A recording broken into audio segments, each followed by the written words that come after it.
2021 Lighthouse Classic. We have Orangeville Prep out of Canada, the Bears. Coach, if you don't care to introduce yourself and your players. Coach Tony McIntyre, Orangeville Prep. This is Rory Stewart, class of 2022, 6'9", and Jefferson Monegro, 6'4" point guard, class of 2022. Guys, congratulations on the win. Were you the coach 2 years ago too? Yes, sir. I thought so. Were both y'all on that team? No. Oh, okay. Rematch, y'all won it. Yeah. 2 years ago they got you. But congratulations on the win. First of all, what was the difference for y'all out there today? I mean, their coach jokingly said, "Well, they played 17 years. We've only played 4 or 5 or whatever." What do you think was the difference in there that got things going for y'all? He claimed it was pretty close at the beginning, and then Rory went crazy hitting all those 5 and 3s and stuff, and he said y'all went on, was it 20 or 18 to 3 run? Explain how the game you stretched it a little bit. Yeah, I think, our game plan coming in was to execute on our offensive sets and really run our stuff. And I think when we started to kind of get into that flow, we were finding Rory on everything for all of our 4-man pops. They were having a hard time guarding them, so we just kept going back to them. And that's between him and Jeremy down low. It's you got to kind of pick your poison. You're either getting it in the post or you're going to get it on that pop. So I think we kind of just stayed patient. I honestly think, other than him doing that, I think we locked in on defense. I think we were getting a lot of stops and getting out and then not forcing anything. Really running our stuff. Rory, did you feel like you were in a zone when you finally got to going today? Do you get in that zone like shooters do? I mean, yeah, I just, it just kind of happened. I just felt good. It just kept going in, so I just kept shooting up. It's kind of just what happened, to be honest. I think it's something. I think he shot 50% from 3 today. I think that's about 3rd or 4th time this year he shot over 50% from 3 in a game with more than 8 shots. So it's something that I'm sure you can knock him down. I'll take it every day. This is for Rory, then we can go to Monegro. Can you guys just describe your game? Like, I know today we got to see display the 3-point shot, but just describe the game overall to us. I mean, coach and me and him kind of decided, like, my kind of role is a pick and pop forward. So a lot of guys like to pick and roll, but I think I'm more deadly on a pick and pop situation where I can shoot too, and then also make reads. I feel like I'm a good passer. I think I displayed that a bit today also, but yeah, I think I can find guys too. So that's kind of like it. I feel like I'm a downhill point guard, and I'm willing to do anything that needs to be done to win, whether that's facilitating, shooting, scoring. So I join my coaching staff. I trust Coach Tony, and what he says, that's what I do at a high level. Anything that needs to be done to win, that's all I do. And this is a question for Coach. I see y'all kept running a little inbound trick play at the end. They kind of threw them off for a minute. Do y'all run it often? Never before. Really? Okay. I told them they did it so well the first time and threw them off for a second. We play FIBA rules in Canada, so you can't even move on an inbound. Right. So we were like, what the hell? Let's try it down here. We can do it. We can't go in the backcourt on inbounds and things like that. So for us, it's like try to stay as normal as possible when we're down here. Usually the first couple games down here we don't shoot very well because adjusting into the 3-point line versus we play from way outside of that with the FIBA 3, and then in our gym we work out and play with the NBA 3. So for us the adjustment to that is thing. But we took the time out and I said let's try something different. I think it worked so well because it even shook these guys like what the heck are we doing? But I wish we would have got it in and got down. Yeah. All right, Coach, DC with Hoop Scene. Hamilton went on a little run after the second half. They outscored you in the second half. How was you guys able to adjust and just keep keep doing what you were doing before they climbed back, for the 2 I think for us the thing we talked about post game was really I think we got a little bit greedy in certain positions and we forced up some shots and we took some matchups personal, whereas in the first half we did a good job sharing the ball and everyone got touches and everyone got things. I think the second half the ball stuck a lot more and we didn't play as well as a team, and that led them back in it. I think at halftime we had 3 turnovers. We finished the game with 9.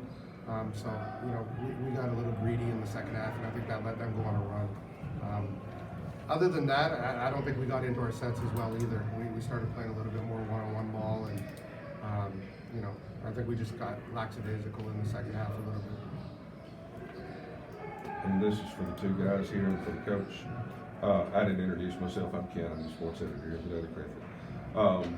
I just take a look here, man. Between you only had 3 fouls, 8 for the whole team. Is that normal for y'all? And if so, I mean, how do y'all do it? I mean, Sorry about that.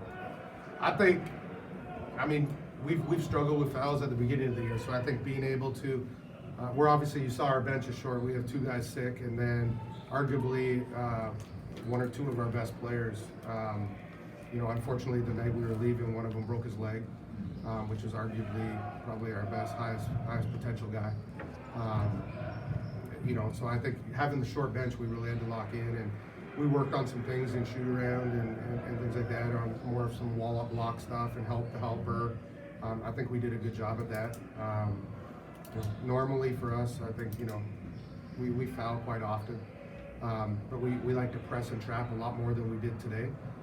We trusted the zone a little bit at the start as well, just to try to mix it up and preserve, because we only had 7 bodies. So I think that's probably more of the difference of why we didn't foul is we didn't press and trap as much. We weren't as aggressive on the defensive end, and we kind of just worried about getting those switches and whether or not we're going to go under and over those screens. and Rory, it's your position, and even your position, they tend to get a lot of foul opportunities. Yeah. But y'all didn't, you just kind of held off to you. I mean, honestly, did you actually think there was a few times you looked around like, well, they might have caught me on that possibly? But I mean, maybe, but just defense, we were playing with a lot of switches, but also just since we had a short bench, we didn't have too many guys come off the bench just in case I didn't get foul trouble. y'all had to be careful. Exactly. I had to play a lot more like hands up defense instead, just so that we didn't get out those foul calls called on us. Hey, this is for you, Rory. You started off the game strong, 5 for 9 for a 3-pointer. Was it a game plan, or was it just naturally occurring, like you just felt like you were in the zone? I mean, it was kind of naturally occurring. Every game you kind of come in thinking that, I'm trying to heat up at the start, but it doesn't always happen. You kind of just have to find a shot. I found it pretty early on in the game, so I just it's just not happening. I think a lot of our offense is geared towards it too. We know what we got, so we're going to use it. And it's off grid for everybody. How's my guy, Coach Austin, man, for y'all, Rudy? We were managers together at USC Upstate, so that's my boy. It was good to see him. How's he been for you guys? He's been great. We wanted to bring him up last year. Yeah. And obviously with the whole COVID thing and the borders being closed, we were really shut down. We didn't get to hoop at all last year. So we got him up this year, and he's been good. I think, just his energy and his ability to just bring a different perspective. We've been really good with our coaching staff, and our plan for them is the exact same as it is for our players, is to move them along and get them into D1, and I think he's got a bright future here and a bright future moving forward with that as well. So I don't know what you guys think. He's cool. He brings like he's kind of something different that all other coaches don't bring. I don't know why. I think it's just his energy and his like, he's an easy guy to like, and he's just a super cool guy that you can also like. He's your coach, but he's also your friend at the same time. So that's what I like about him. Yeah, it's just a big energy guy. Like he said, he brings something else that some other coaches don't bring. Just really loving having him on the coaching staff. Last question, it's for all of you if you want to answer. Coming from Canada, coming down here, how's that pressure to be able to, you gotta win? Because when I saw your names on it, I said, oh, Canada, I would like to see what's going on. So there's a lot of pressure on you guys to come wherever you go to just gotta win. First we do it for what's on our jersey, Orangeville prep, and then we have our own crowd at home that supports us. And to the biggest patience is Canada. We want to show that we can hoop. For me, I play the USBL, and you hear a lot of stuff, Canadians, soft, and this and that. So we want to come out here and pick the best teams and show them that we actually fight too. We can hoop. I think for me it's just kind of like we all know what we got to do. Since last year it kind of messed some of our futures up a little bit. I could say, but I think we all got to come. We all have the same goals. We all come down here. We all want to get offers, but like last year, and kind of the summer before that too, it wasn't great for us. So we all coming down here. The pressure is there, but we all gotta just fight through that because that's what we want to get to. We have to do it to get to the next level. I think for me, I'm in a unique situation because I've been doing this so long. It's the guys that came before us. When we talk about coming to this tournament, you show the videos of this tournament. They look at MA. They look at the magazine. MA's on the cover of it.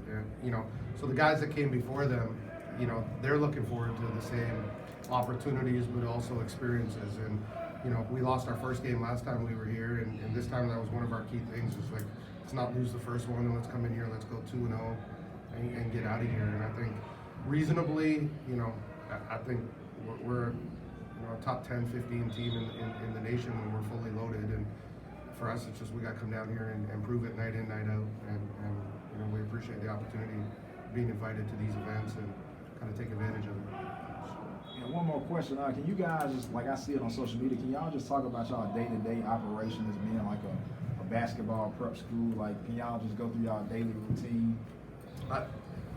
If I say it, then no one will believe it, so I'm gonna let them.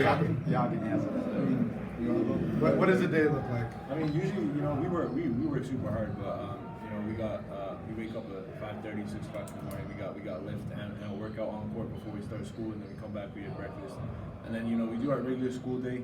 Lunchtime is we have like some time off for lunch, so we eat, but we also try to get some shots up, just get a little workout in before the afternoon, and then after school is done, then we have a big team practice that can go depends on how coach is feeling for an hour or 3 hours, but and then that kind of winds up our day. But also sometimes we get it in a night too, but it's not really when we're up there, everyone knows it's not a joke. We all gotta get our work in and day out so that we can come down here and win these games. You slam that for you. It's a lifestyle. I mean, you can't do it halfway because it'll show.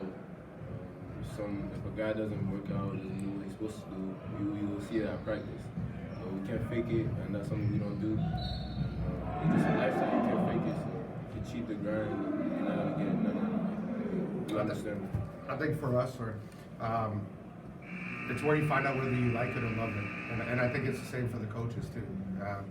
When you bring guys in, I like to hire guys that are grad assistants or been in D1 that want to get back to D1 because they know what it's like. And my expectation is that they live now like they're good in college.